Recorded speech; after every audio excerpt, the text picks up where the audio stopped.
Social మీడియాలో నిత్యం అనేక రకాల వీడియోలు వైరల్ అవుతూనే ఉంటాయి. వీటిలో షాకింగ్ ఘటనలకు సంబంధించిన వీడియోలు నెటిజన్లను తెగ ఆకట్టుకుంటూ ఉంటాయి. ఇళ్లల్లో ఊహించని ప్రదేశాల్లో అనూహ్య ఘటనలు చోటు చేసుకోవడం తరచూ చూస్తూనే ఉన్నాం. తాజాగా ఇలాంటి ఘటనకు సంబంధించిన వీడియో తెగ చక్కర్లు కొడుతోంది. వాషింగ్ మెషిన్లో దుస్తులు వేయాలని డోర్ తీయగా లోపల షాకింగ్ సీన్ కనిపించింది. ఈ వీడియో చూసిన నెటిజన్లు షాకింగ్ కమెంట్లు చేస్తూ ఉన్నారు. సోషల్ మీడియాలో ఓ పాత వీడియో ప్రస్తుతం తెగ వైరల్ అవుతోంది. ఓ వ్యక్తి తన ఇంట్లో వాషింగ్ మెషిన్లో దుస్తులు వాష్ చేసేందుకు వెళ్లాడు. దుస్తులు వేసే క్రమంలో వాషింగ్ మెషిన్ డోర్ తీసి చూడగా లోపల షాకింగ్ సీన్ కనిపించింది. 5 అడుగుల పొడవైన ఓ నల్లటి నాగుపాము కనిపించింది. వాషింగ్ మెషిన్ డోర్ తీయగానే ఆ చప్పుడుకు పాము పడగ విప్పి బుసలు కొట్టింది.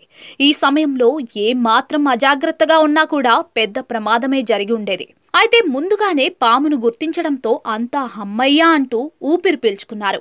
సమాచారం అందుకున్న స్నేక్ క్యాచర్ అక్కడికి చేరుకుని పామును పట్టుకుని సురక్షిత ప్రదేశంలో వదిలేశాడు. కాగా ఈ వీడియో ప్రస్తుతం సోషల్ మీడియాలో తెగ వైరల్ అవుతోంది. దీనిపై నెటిజన్లు వివిధ రకాలుగా స్పందిస్తూ ఉన్నారు. వామ్మో, చూస్తూ ఉంటేనే భయంగా ఉందే అంటూ కొందరు, వాషింగ్ మిషన్ వాడాలంటేనే భయంగా ఉంది అంటూ మరికొందరు వివిధ రకాల ఎమోజీలతో ఇంకొందరు కామెంట్లు చేస్తున్నారు.